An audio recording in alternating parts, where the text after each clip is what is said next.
Quiet, numbskulls, I'm broadcasting. The Wrestling Life.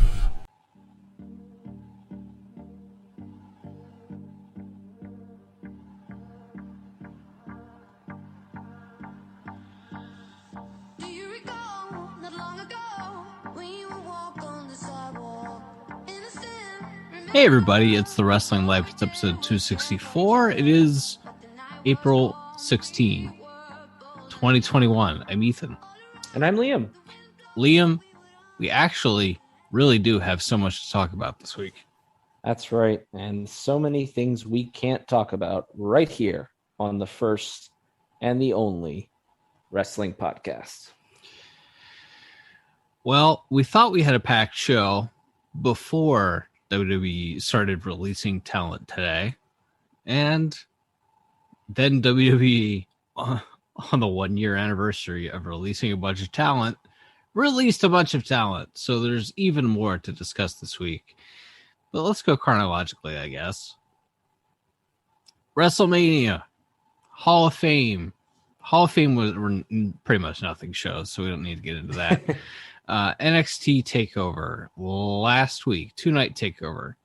I thought it was kind of like the story of WrestleMania. Night 1 was very good. Night 2 left something to be desired. What did you think of NXT TakeOver? Yeah, I would agree with that. I think especially Night 1 was very fun. It was just, I thought it was a well-paced show. Nothing overstayed its welcome. Hint. And it was a good time, and you got that Ciampa Walter match was just a whole heap of fun. If you like guys just chopping the crap out of each other, and I do. So I thought that was a lot of fun. I thought the main event was unquestionably Raquel's best match, and I thought she looked very good. Like, obviously she's in there with one of the best wrestlers on the planet, but she was never out of position. She did her part, and I thought it was an enjoyable main event as well. And then night 2, I kind of liked the Finn and Cross match. I really like about 17 minutes of the 45-minute main event. Yeah, that's fair. I've never been the biggest fan of carrying Cross once the bell rings. Like, I don't know. Like, I like the act until the bell rings. And then Kyle O'Reilly, I've just never been a big fan of his in-ring. Even though he seems like a very nice guy. But then that match went 45 minutes. We don't need 45-minute matches anymore. We just don't. Very rarely. In fact, I think maybe the only match I would say that I think is great, and part of the reason it was great was because it went so long, is maybe the 2 out of 3 falls Okada Omega match. Oh, that's the greatest match I've ever seen. Right. Yeah. But if you're not the greatest match you've ever seen, very rarely do I think people have to go that long. And again, I don't know what the magic moment is, if it's 30 minutes, if it's 25 minutes, if it's 18 minutes or whatever. It was just right around the time they do the spot where Adam goes for a brain buster and Kyle reverses it and gives Adam a brain buster onto the table. I was like, oh wow, this is really getting good now. And then, like, I had to pause it to go to the bathroom or something, and I came back and saw there was 30 minutes left in the showtime, and I said, "Oh no," And it's one of those things where it's like, well, the peak is the peak, and sometimes that peak is 10 minutes in, sometimes that peak's 25 minutes in, but it's like, if you miss it and you try to just keep going, sometimes maybe you can get them back, but it was just, it was long. Like I said, appreciate the work by both men, but just a little too long. But definitely quite a bit of good wrestling between the 2 nights either way. Yeah. And then we had WrestleMania. Night 1, Bobby Lashley retained the WWE Championship in the opener. They did a ref stoppage It was the first finish back in front of fans. It was a heel win with a ref stoppage finish. I would not have called either of those results. Yeah, and Drew looked like kind of a numbnuts too, because he was setting up for his finish, and MVP was like, "Hey, look over here," and Drew did for some reason, even though presumably MVP had been shouting the whole match for some reason. It caught Drew off guard, and that allowed Lashley to take advantage, put him in the full Nelson, and win. Like big picture, I don't dislike that Lashley kept the belt. But weird call to put that on first, considering what you were doing with it. Nothing on night one of WrestleMania, by the way. None of the matches went over 20 minutes. Yeah. And the show was really good. How about that? With the exception probably of the tag team turmoil match. I say every chance I get that Ruby Riott is great and should be a performance center coach when her wrestling career is over. And I think Liv Morgan's really good and never gets the opportunity to show it. I thought they were good in the tag team turmoil match. Like I know everybody crapped all over the match, and Billie Kay was in there doing spots, God bless her, and Tamina and Natty won the match. But specifically, they had Billie Kay in there doing spots with Lana. Yeah. I didn't hate that match as much as everyone else did, because I think the Riot Squad are good workers, but whatever. They were doing a lot of like tag team offense. They wrestled like a tag team, like a 1980s babyface tag team. That's why I liked it so much. And it was, they were doing fun double teams, and they had like multiple team finishers that they were winning matches with. And like they were doing some fun stuff in there. And yeah, the work itself was at its most sound when they were in the match. Low praise, because yes, the rest of the match had Dana Brooke and Carmella and Lana and all of these people in there. But it's what happened to Mandy? Like a couple of years ago, it seemed like she was going to be really good, and then I think she's regressed as a professional wrestler since then.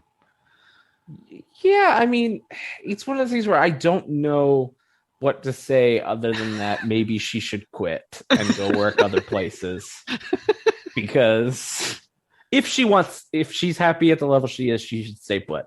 But like if she wants to be a better professional wrestler than she is, I don't think she's going to get better in WWE. Very few women seem to. Yes. So I think, and I don't like to make things company versus company things, because there's a million other podcasts you could listen to if you want to hear that type of thing. But I will say, you can look at what Ty Conti is doing on AEW television and compare her to where she was a year ago when she was occasionally doing a job on NXT television. It's night and day. You could see the improvement, and the way she improved was she had a bunch of wrestling matches and she worked with good trainers, but she also just had a bunch of televised or YouTube televised wrestling matches. Like that's how you get better. Right. It wouldn't be a show if we didn't go down a million different rabbit trails, but I know that you like to knock Albert or Matt Bloom, the head coach, the WWE Performance Giant Center. Bernard, Lord Tensai. Yes. If you read on the NJPW website, Hiroshi Tanahashi does an interview every week, and it's basically a shoot interview. It's written and translated into English. Like eventually it's going to be an autobiography or something one day, translated into English. It's so great every week. He just talks about his career. And I saw the one where he buried Yoshitatsu. That one made me laugh. Yes, he buried him in the nicest way you could possibly bury someone. Good guy. His thing about Yoshitatsu was like, usually when the rule of thumb is if you do a move and someone else does it better than you, you stop doing that move. But he's like, Yoshitatsu did not have that philosophy. He just did every move he could. But he's like, I always got along with him. But I anyway, like that. And when he said, like, yeah, Yoshitatsu really saw Nakamura as like his rival of that class of young boys. And Nakamura, I'm pretty sure, didn't even notice that he existed or something like that. Tanahashi's so great. I want to be his best friend. But he put over Albert big in his interview this week. So. Okay. I mean, I don't think Albert's there to train them to wrestle, you know? Like, that might be part of the problem. Yeah, he's just kind of the guy. I don't know. I don't know what his role is there. Anyway, he's quarterbacking the calisthenics. Right. Back to WrestleMania. Cesaro beat Seth Rollins. I don't know. Are they like? I assume Cesaro's going to get a world title shot or a universal title shot, rather. Fairly short order here, given that there are no other challengers for Roman. Yeah, I think that seems pretty obvious. Whether it's right away and he's the guy who gets to lose to Roman all summer, or if they're going to heat him up a little bit more and maybe give him the Money in the Bank briefcase or something. I don't know, but yeah, I think he's definitely. They don't just hand out wins over Seth Rollins. Like, nobody's that protected anymore, but like, you know, Seth didn't lose to like Dominic Mysterio, for instance, or even Ray. They didn't protect Ambrose, but they protected the Shield guys. Like, for all the talk of like, this company doesn't know how to make stars, blah blah blah blah blah, they protected those Shield guys for years. They knew what they were doing when they put them on the main roster. They made them and they protected them. Well, I mean, they did have to argue with some people to get some finishes changed along the way, but yes. Yes, that's true. I think it's like 5 years too late to do something with Cesaro, but you know, good for him. He re-signed. This is his gold watch, I guess. Mm-hmm. It was a good match. It was fun, and a good guy won. And the whole match was Cesaro wants to swing the guy, and he can't swing him, or his arms hurt, so he can't swing him enough. Right. And then at the end, he swings him, and then he wins. Great. Yep. AJ Styles and Omos beat the New Day for the Raw Tag Team titles. Everybody complained about the psychology being backwards in this match. It's like, well, in a vacuum, yes, but the whole thing was people wanted to see Omos, so actually they booked it properly. Yeah, like I agree that like him and AJ should just be a babyface team. Yeah, like I'm fine with that. But yeah, in a vacuum, yes, you could say New Day were technically the baby faces, and they spent the whole match playing chicken shit heels. But yes, it was fun. I don't want Omos to get any better at wrestling than he is currently. I mean, if he's like unsafe, that's one thing. But otherwise, he can do like a big boot. He can do a sidewalk slam. He can do that thing where he lays the guy over his knee and kind of presses down on the guy's neck. Just classic, like 1987 WWF giant offense. Yeah, that's what they sent him to Albert to learn how to do. Albert and Drew Gulak taught him how to work. Same that Keith Lee couldn't figure it out, but he was on WWE Watch Along during WrestleMania. Isn't that fun? Yeah. He got, well, I don't know if there was a report. Oh, Fightful reported this, so I could say it. There was a report that he got pulled for medical reasons. I don't know, whatever day of the pay-per-view that was. I don't even remember what the pay-per-view was now. TLC, Royal Rumble? I think he came back after the Rumble for like a couple of weeks and then like left TV again shortly thereafter, because I think it's the match where Riddle wins the U.S. title from Lashley. It was supposed to be a three-way with them and Keith Lee, but then Lee's not in the match. Right. Yeah, so there was a report that he got pulled for a health issue, and Vince McMahon is not happy with his weight, and they asked him to lose some weight, and he'd actually gained weight. So, like, and this all came like within a month of them releasing a documentary about Yokozuna and how they had to keep how eventually they fired him because he refused to lose weight. So like it would be pretty bad optics if they didn't do something about that. But this company hasn't always been afraid of bad optics. So poor Keith. Yep. Maybe he'll be back soon. Hope so. Yeah. Braun Strowman beat Shane McMahon in a steel cage match. He did not do his choo-choo. And then on Raw, he did the choo-choo spot, and they did not play the choo-choo sound effects. So I'm just terrified that the choo-choo has gone away. Yeah, it's going to be a real big bummer for me because, as mentioned, I think that's the best thing Braun's ever done. But yeah. I mean, from a match standpoint, probably one of the better Shane matches since his comeback. He did manage to give Braun a black eye. Of course. But terrible punches. Yes. But he didn't really screw anything else up, and they shot his coast to coast in such a way that if he came up short, you wouldn't be able to tell it came up short. Braun Braun did a good job of like leaning forward into it too, I think. Yeah. But totally fine match, and the rip through the cage spot. I think we're going to see that in cage matches pretty regularly going forward. Yeah, it was clever, but I don't think I'd ever seen that exact version of the guy tears into the cage wall before. So good for them for finding a unique way to do it. Yeah. Bad Bunny and Damian Priest beat The Miz and John Morrison. Bad Bunny was terrific. Yeah, you would never have thought that it was his first match in. Miz and Morrison were good. Yeah, no, I think they were. Like there are worse guys you could have your first wrestling match with. I thought they were both fine, and they kept, like, again, a big part of the match is just Bad Bunny lays there while they stomp him and stuff. So right, which is good. Like I'm not saying that as an insult or a put down. Like that's how a match with an inexperienced person should be structured. They did a great job of structuring that. Miz and Morrison were clearly like the quarterbacks of it, and did a very good job of doing that. I'm sure they had whoever agent did it, I'm sure had a hand in it as well, but you still got to go out there and execute it. And Miz and Morrison did a very good job with that. And then Bad Bunny, I think, is going away. He's got a worldwide tour next year. Didn't you see Hunter gave him a big gaudy microphone? He's gone now. Yes, which is, in a way, too bad. But he'll be back at some point. Bad Bunny was great.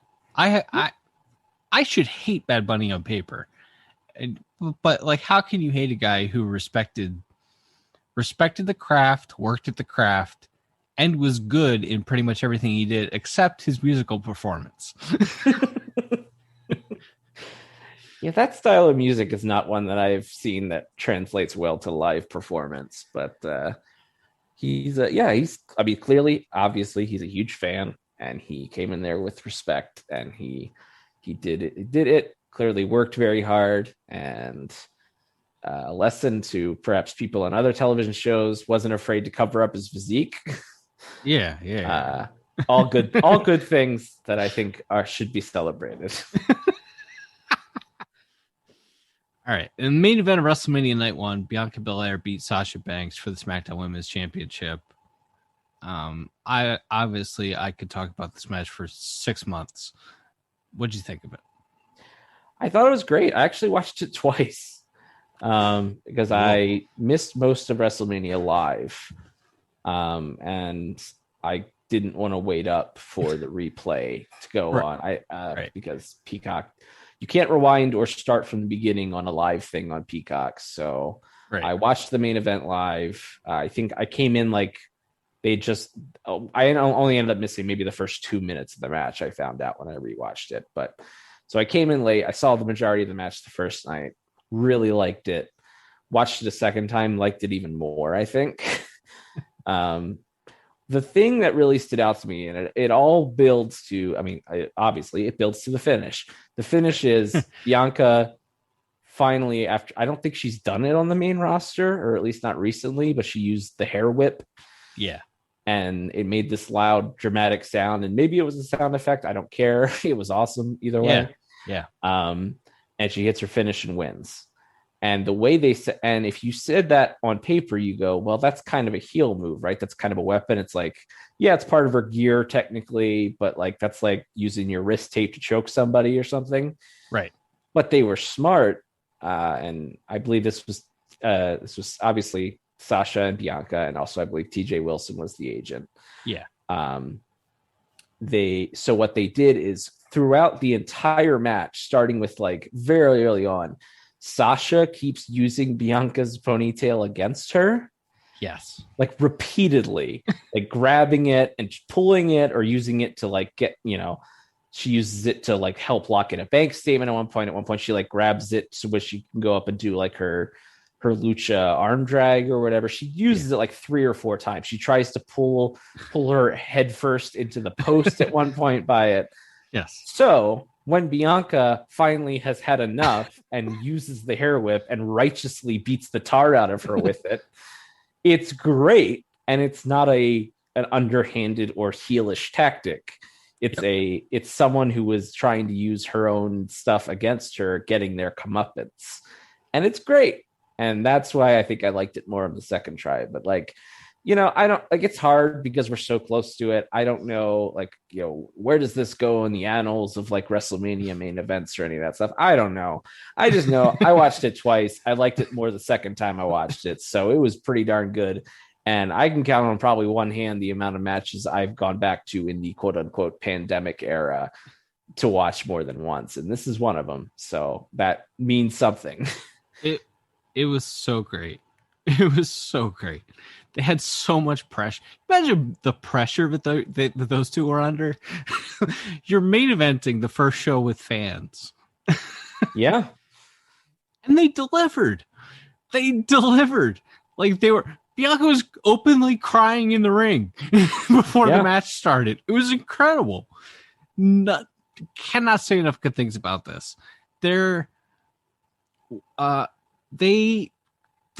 It was like, it was the Paul Heyman thing of accentuate the positives and hide the weaknesses. You never understand that Bianca Belair was, I mean, she's been a pro wrestler for like almost 5 years now at this point or whatever, but in the WWE system hasn't had a ton of matches, whatever. She's an incredible athlete, but maybe not the most seasoned pro wrestler.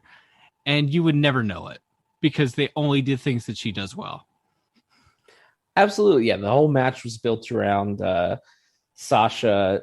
Again, she wasn't a full blown like mustache twirling heel, but she was clearly the aggressor in the match. And then it was a lot of Bianca, her trying to do something at least mildly underhanded and Bianca outpowering her, catching her on the tope, or like we said, using her neck strength to pull Sasha who was holding onto her ponytail into the ring post. And they did some really, really creative stuff. That obviously the military press where she just carried her up the steps was incredible. Like, yeah, everything was about it was as I think you said off the air, it was very unselfish in that this was a match that was designed at its heart to say Bianca Belair is the better wrestler on this night in story. Yep. She is the better woman. There is no doubt about that. It was not a skin of her teeth victory. She took Sasha's best shots, took them all, kicked out, hit her move, and won. Like, it was great. Yep. Michael Cole screwed up the call, but other than that, it was great. Vintage Cole. Classic stuff, Bob. Night 2 of Mania, Randy Orton beat The Fiend. I don't know what we're doing here anymore. I want both of these men arrested. Arrested? Theft of my time. That's fair. Nia Jax and Shayna Baszler. I also want everyone who cheered when Alexa Bliss came out to be arrested as well. I mean, we've pretty consistently said that for years. That like I specifically have said anyone that cheers Alexa Bliss, I don't trust their intentions. Yes, you have said that. And so I think that a rest is probably fair for anyone cheering Alexa Bliss. Yes. Nia and Shayna kept the women's tag titles. Whatever. Seemed weird to do that, to like have, of all people, Natalya and Tamina wrestle 2 nights in a row and they didn't even win the belts at the end. Well, it's a Neidhart and it's a Snuka. Well, Vince likes one of those families. That's like true. one of those families a whole lot. But it's families he knows, right? So Yeah. Kevin Owens beat Sami Zayn. They only went 9 minutes and 20 seconds. Like, I don't know how you could judge whether this is a good match or not. Nothing like They did a lot of stuff. It was fun. It's cool that they get to say they wrestled each other at WrestleMania. You got the stunner on Logan Paul at the end, which made everybody happy. Kevin Owens didn't get to jump off a pirate ship, though. That's true. That is kind of a disappointment. But, there's always, in 5 years when they come back to the stadium or whatever. Yeah. Sheamus beat Riddle to retain the U.S. Championship. Who could possibly care? Didn't lose any teeth, but he did kick him right in the mouth. So, he silver did. linings. Yep. Apollo Crews beat Big E in the Nigerian drum fight. When Dabba-Kato returned, he's going to be Commodore Aziz or something. Mm-hmm. Dabba-Kato is half Nigerian, so it actually does kind of make sense, but not really. Doesn't make sense why Michael Cole and the other announcers pretended they didn't know who it was. That's fair. It's a very Bruce Pritchard 1991 WWF. This isn't Ricky Steamboat. This is the Dragon. Right. This isn't Tony Atlas. This is whatever his thing Saba was. Simba. Yeah. It's very much that. So, I don't really care about that. I mean, that's fair and it's true, but like people get repackaged all the time. I don't care. just don't insult my intelligence, though. That's dumb. It's dumb to be like, who is this guy? We've never seen him before. Yes, you have. He main evented Raw 6 months ago. Yeah, that's true. That's true. It's not like he was just a guy in the background. Like they did that. They built up him and Braun for like a month on Raw. Yes, on Raw Underground. Yes, they did. Rhea Ripley beat Asuka for the Raw Women's Championship. I didn't think this was Rhea's best night, but I appreciate that. I mean, she is and is going to be a megastar, and they made 2 new women's champions, and they made 2 new stars on the same night. So good for them. Yeah, it was fine. It didn't really feel like anyone cared a lot about this, and Yes, probably because Rhea Ripley just showed up out of nowhere 2 weeks ago, and Asuka hasn't had a feud since August. yes. That probably didn't help things, but I mean, yeah, I didn't think the work was terrible or anything, but yeah, it wasn't a spectacular match, and maybe not the big. And maybe also because in your mind you're comparing it to the title match from the night before. But it was fine. Yep. And then the main event of night 2 of WrestleMania, Roman Reigns retained the Universal Championship when he stacked Edge and Daniel Bryan on top of each other and pinned them both at the same time. There's no doubt who the guy in WWE is, and it's Roman Reigns. I thought it was a really good match. What did you think?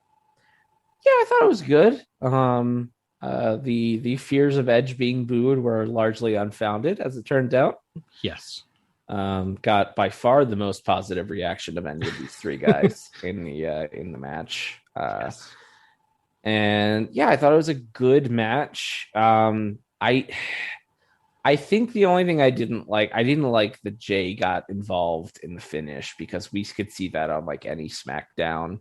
Yes. And I would have liked to have seen them do something a bit more unique than to have, because they even do the spot where Jay gets taken out like a minute in.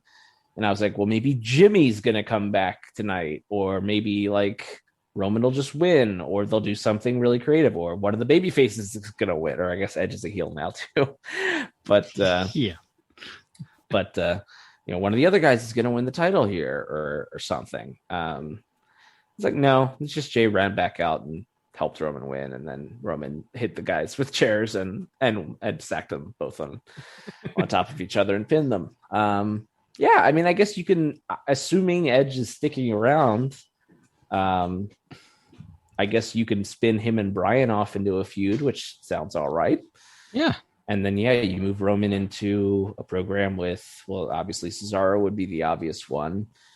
I guess potentially you also have Big E now freed from the mid-card belt. So yeah, you could do something with him as well. But yeah, there's definitely feels like there's more options for Roman on SmackDown for new opponents than it does for Bob Lashley. That's true.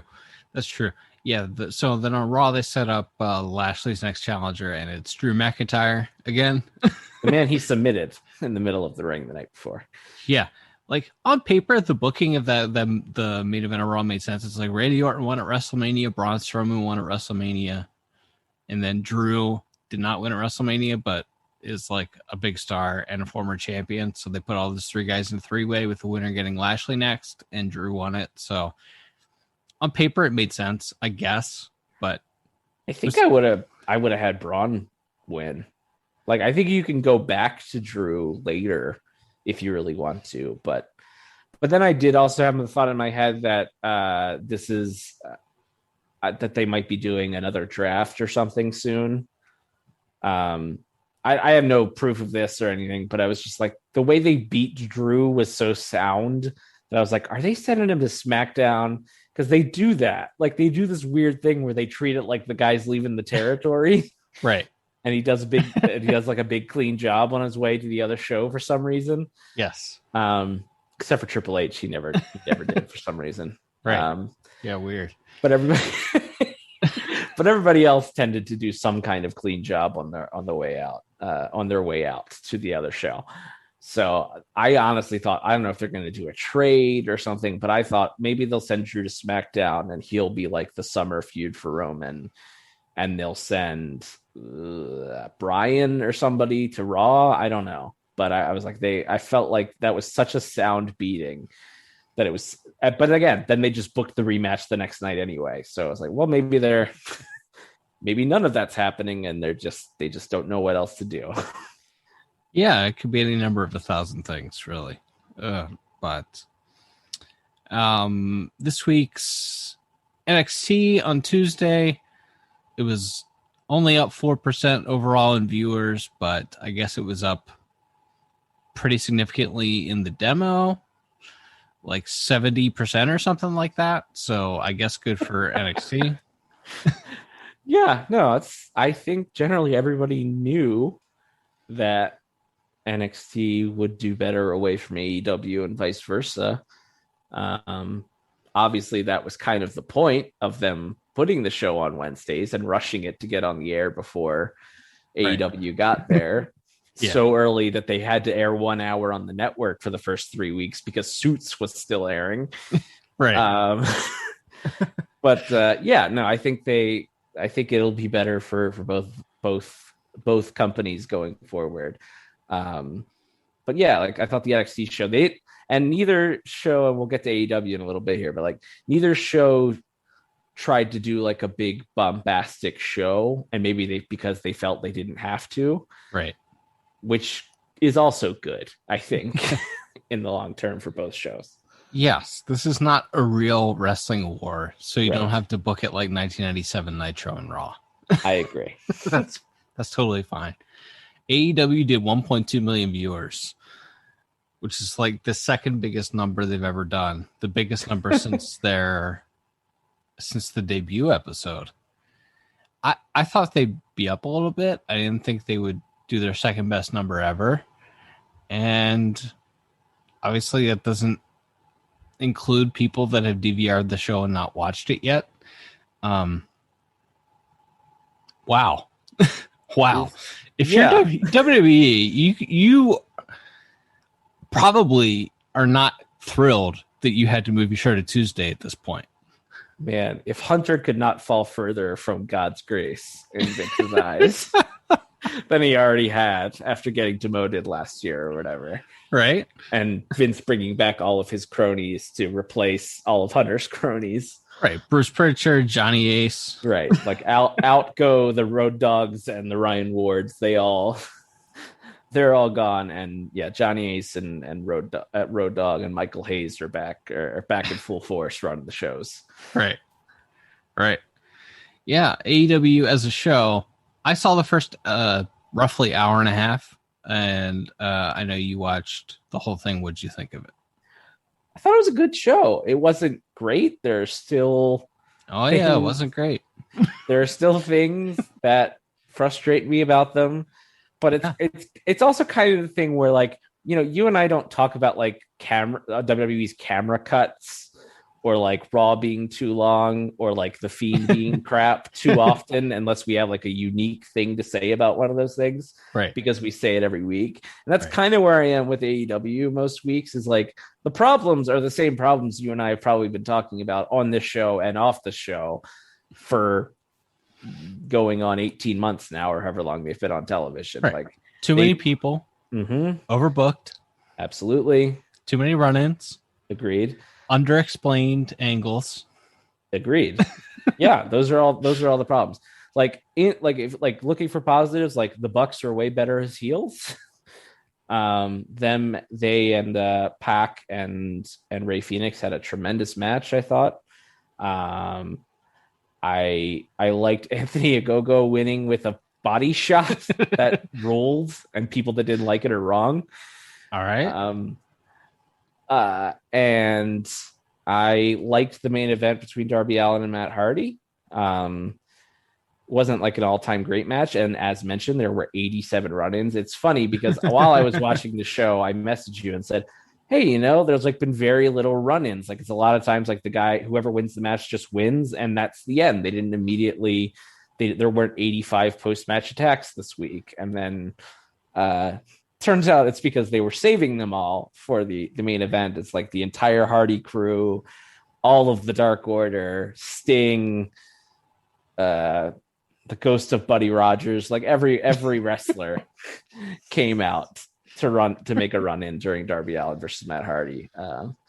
Was the ghost of Buddy Rogers still complaining about having to put Bruno over? Yes, yeah, it's really stuck in his craw.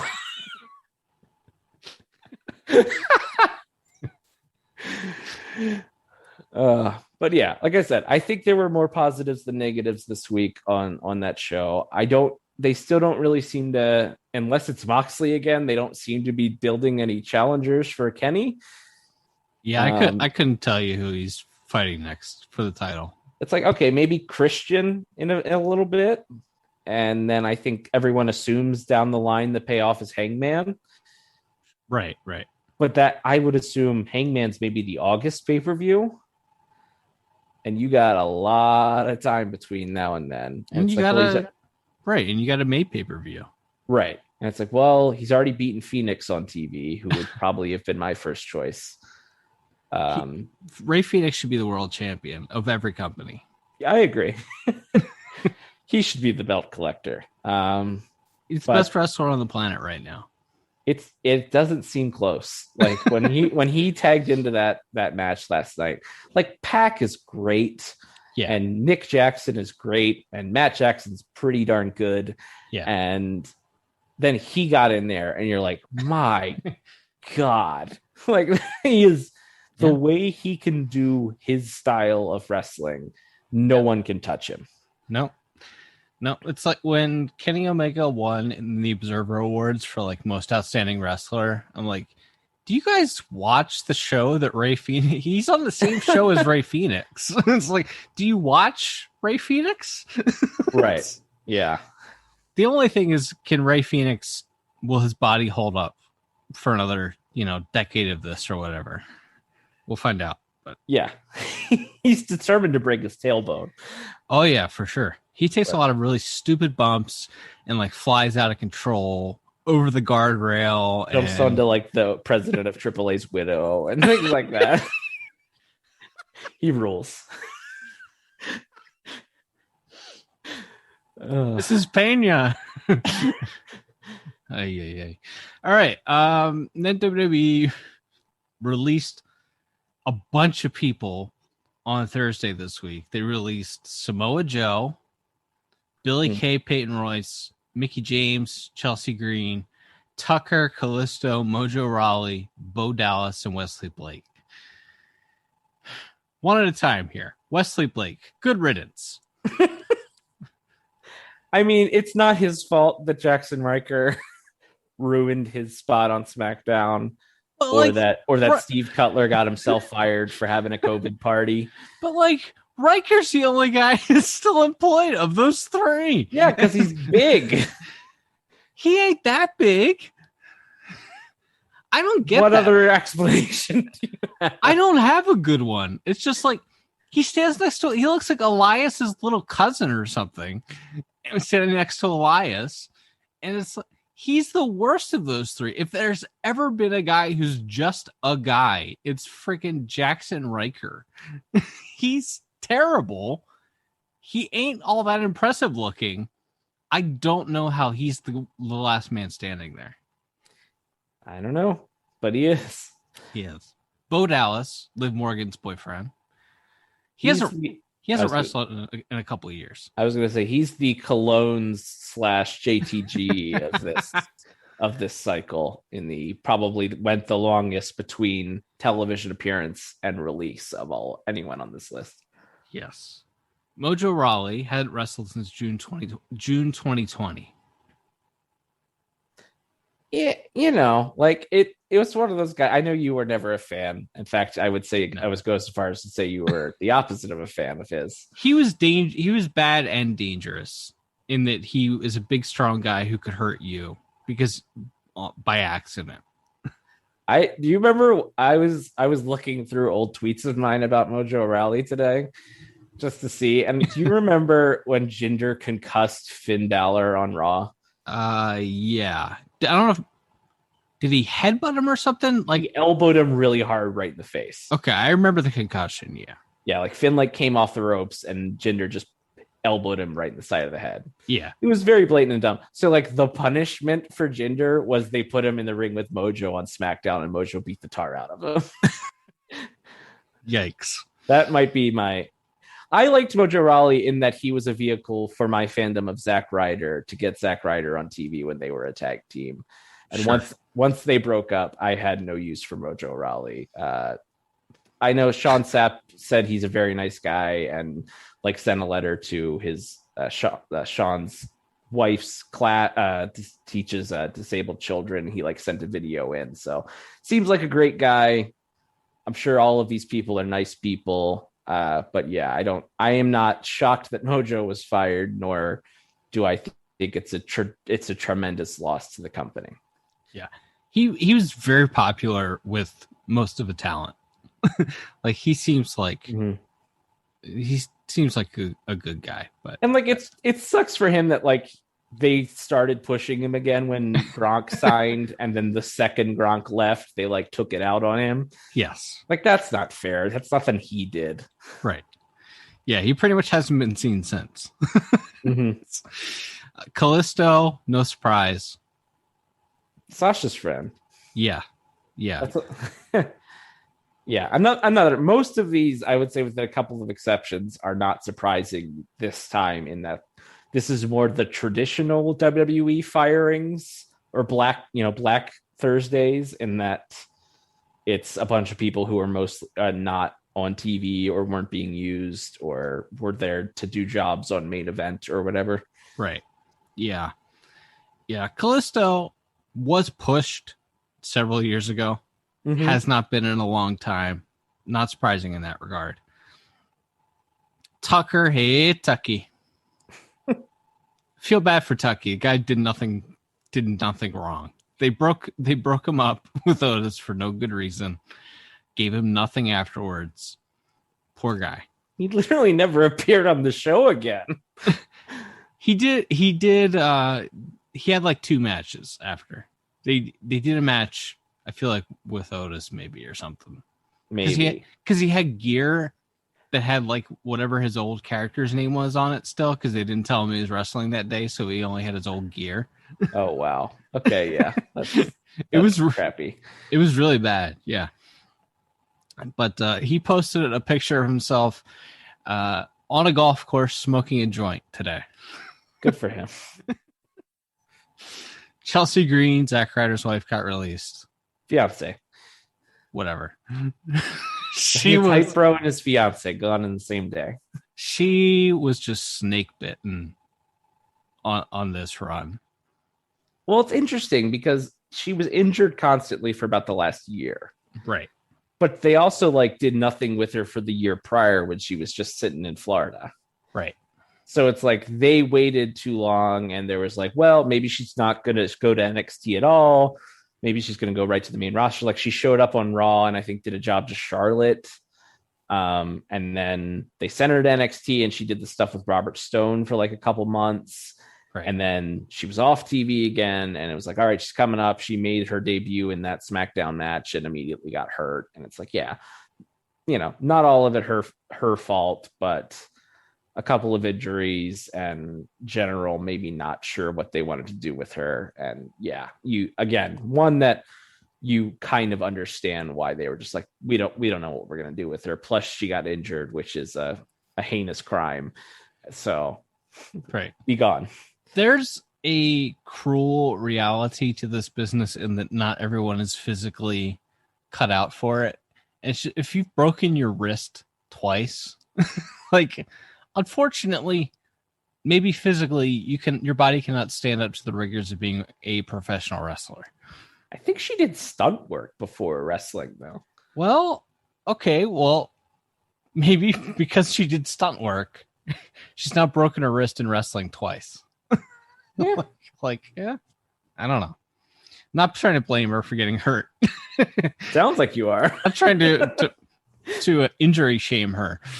But yeah. Mickey I just James. want to point out I respect all of these people, but especially the women on this list. I respect them the most. God bless you. It is well established on this show that you are a woman respecter. That's right. That's right. You are very into very much. You observe Women's Herstory Month. Yeah. Mickey James, who just tried out for NXT commentary on both nights of the Takeover shows. I didn't think she was particularly good, but I didn't think she was particularly bad. But she was released today. They gave her a Christian retirement where they never gave her a retirement. It was just, she's a legend now. Rude. Yeah, that's a bummer. It was one of those weird things where okay, she left in 2009 because they just did a feud where they called her fat for 6 months. And then she went to TNA and had some good matches. And then she came back and they immediately slotted her as a secondary character. And she had a title feud. Yeah, she lost to a punch. She had one with Becky too on SmackDown. Did she? Yeah. I think Alexa had already won the title by then. I am fairly certain that she had SmackDown women's title matches. Gonna have to look this up now. I know she and Becky had a pay-per-view match, but I don't think it was for the title. Okay. Regardless. Yeah. If I don't know what her aspirations are, maybe she was fine and she's a mom, she's collecting a check. Maybe that was fine. I don't know. I don't know her, but it seems it seemed like Mickey is one of the names that I feel like gets mentioned with Trish and Victoria and Lita and all those names is women who are wrestling now all idolize those women. Yeah. A lot of them did anyway. So it seems weird that they wouldn't want to keep her around just as a coach or something. Right. But maybe she didn't want to be a coach. I don't know. So. She had a tryout to be a coach before her most recent run and did not get the job. didn't do enough, didn't yell at the people to do calisthenics well enough. I guess people weren't doing their exercise. She wasn't getting people to do their exercises right. Yeah. I see. Yeah. That's too bad. But yeah, Mickey's great. And another person who's very popular with all the talent. So God bless her. Let's see. What are we doing here? The Iconics got released. kind of a surprise in that Billy was just on WrestleMania. Kind of not a surprise in that neither are Luthez in the ring, and they were off TV for a long time while they were under contract because they just had no idea what to do with them. Yeah, I mean, Billy, I think, is the one I thought would have a long career in WWE, honestly, of the two, at least post their breakup. Like, she could have had an R-Truth spot. Exactly. And I felt like that's what everyone thought she was kind of ascending to, for lack of a better term, over the last couple months. Right. They gave her nothing and she got it over. Correct. Whereas Peyton was doing the "Please, sir, may I please be on Raw for 2 straight weeks, please" promo on Talking Smack that everybody does now. Yeah. Because we're all trying to recreate like the Miz moment or whatever. Right. And it did not work for her. So she had a match on Raw with Charlotte that was bad. She had a match on Raw with Asuka that wasn't very good. And, I don't think Charlotte's the type of wrestler that can have a good match with everyone, but Asuka is. Yes. And if you didn't have, I actually saw them have a match at an NXT house show. I think you were there too. Yeah. In like 2017, 2018. It was totally fine. Yeah, it was fine. Another person that I think did not get better upon. Oh, no, she got worse. So, yeah, I don't know. Like I said, I definitely thought as an act, they were funny. I don't necessarily think the wrestling ring was the place where they were going. Either one of them was going to shine long term. But could you have found a spot for them to be characters on television? Sure, you could. It's like you signed them, right? Right. Like, if you didn't want to use them as wrestling, why'd you sign them? Well, probably so someone else couldn't, or because we want to check a box on, different countries of origin. Yeah, that's true, I suppose. But obviously Peyton is married to Sean Spears, so she has the in to well, that didn't help Zack Ryder get an in to AEW. He had his cup of coffee. Yeah. I don't know about Chelsea Green or Peyton or Billy ending up there long term. Billy, I think, is married to a civilian. Rare. Yeah, not a wrestler. Smart, but rare. Yeah, not in the wrestling business. And maybe she goes home to Australia. I don't know. Yeah, I don't know. I think, and not that this means anything, but I saw Cody like immediately tweet something about Chelsea. So, and I know Chelsea is very good friends with Dr. Britt Baker, and oh yeah, that's right, they're besties. But I'm sure like a lot of these people that we're getting to, Mickey James, another one, like they have friends in every company. Right. So I'm sure if they want/need a job, they'll find they could find something relatively easily.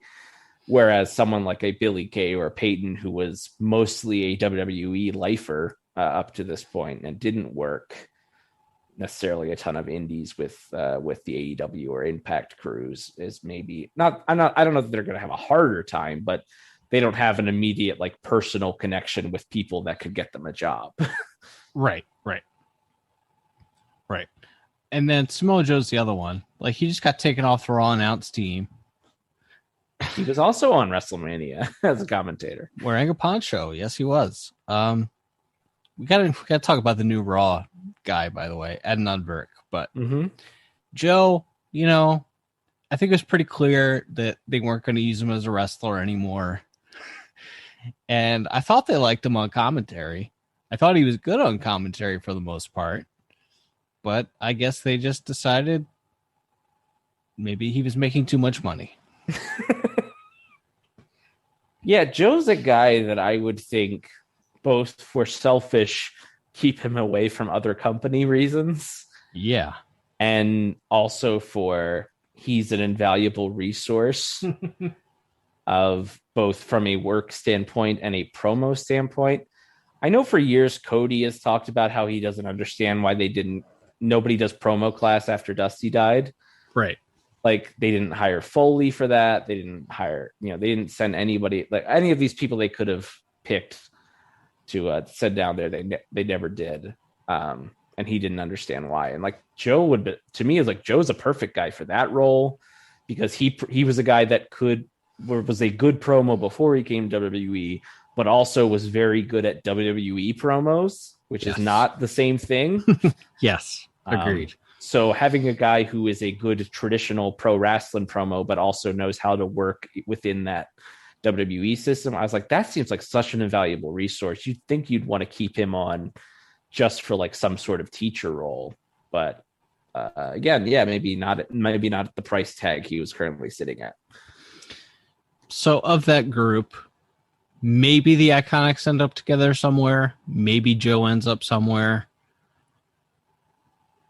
And anybody else? Callisto? Maybe. I mean, yeah, I think like Mickey's husband is the NWA heavyweight champion, so yeah, that's pretty good. She could end up there. She could end up in Impact. She could again knows people everywhere. So right. It's again, it'll probably depend on if she wants to be a full-time wrestler or.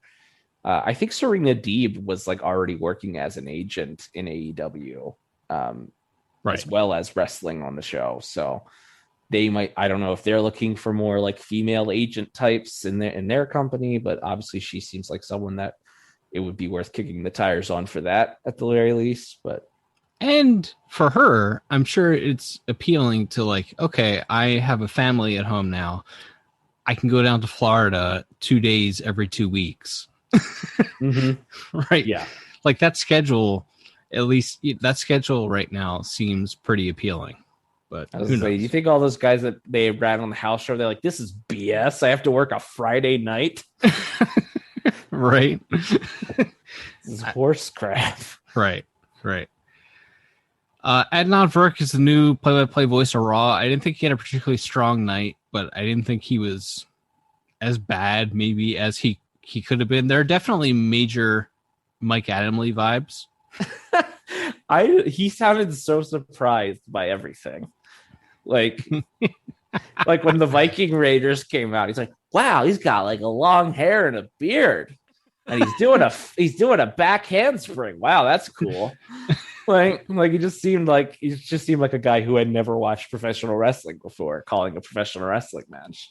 Yeah, he did an interview this week with some like legitimate media outlet where he said he basically started watching the product in January, and he hasn't met Vince McMahon yet. Even after calling Monday Night Raw, he has still not met Vince McMahon. What? That's weird, right? How often is Vince at television these days? I think most weeks. I think it's still the exception when he's not there. Okay. Yeah, I don't know. You would think he would have been there at least because it was the end of the Mania lead, but also they didn't really try very hard on that Raw after Mania show. So I guess he just went home to take a nap or whatever. It's possible. He does. Much like myself, he doesn't sleep for long periods of time and then spends an entire day sleeping. Yeah. So there's that. All right. Well, I think we've covered most of the relevant news. Is there anything else that we have not discussed? No, I think that's about it. We've covered a lot of ground, and yeah, I think the only other thing to note on the releases is, as with last year, there's possibly some NXT names that we aren't going to know until they announce it. Oh yeah, themselves, and maybe even main roster. Like we're recording this late Thursday night on the 15th. I'm fairly certain there's going to be more names by the time this is edited and posted. So yeah, sorry if we didn't get to everybody, but they're going to be releasing people. Yes. And like, I will just say one weird thing, and people are picking up on this. It's weird that when WWE releases people, they do it with like one like living article. And then like as bigger stars get cut, they like amend it and change the picture in it. Yes. They're like, well, we'll get more clicks if Samoa Joe's in the thumbnail now. It's like, that's some weird psycho stuff, man. Yeah, it is. It is. That's too bad. It's not a happy day. It's not a happy day. No. But also the show's over. So there's that. I don't know. No, like look, like I said, some of these people have lots of options. Some of these other people, if they so desire to continue on in wrestling, may be searching a little bit longer. Hopefully vaccinations and everything, things open up, smaller indies open up for people to at least make their appearances and our autograph signings, things like that. So people can at least make money in wrestling if they so desire to continue to do that. It's not like you said, it's not a happy day. It's kind of a downer, but it's not something we can ignore. This is the never-ending cycle of a giant corporate behemoth. It's not enough to make money. It's not enough to make profits. You must make more money and more profits every single quarter forever. And that's not sustainable. So you cut people even after you sign $1 billion deal with Peacock, and you're having your most profitable quarters in the history of your company. I do appreciate the very on brand you managed to get the anti-capitalism rant in there. Well, I mean, look, you got to give the people what they want. Yeah. Not standing up for the corporation, by the way. However, I am standing up for Coca-Cola and Coke Energy. We're anti-WWE corporate branding, but we're big fans of Coca-Cola and Comcast. Xfinity, yes. Company that has never done anything wrong or weird or bad. Nope. It's not technically a monopoly, folks. Nope. And it's wonderful every Friday night at 8 p.m. when my internet goes out. What? Anyway. All right. Till next time, everybody. I'm Ethan. And I'm Liam. We'll be back soon with more stories from the wrestling life. Adios.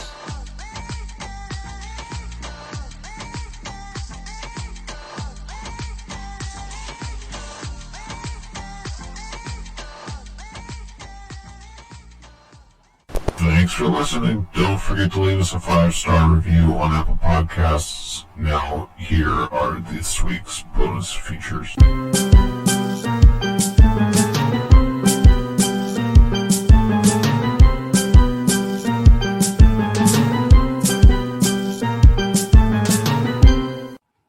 Of all the shows we've done, that was one of them.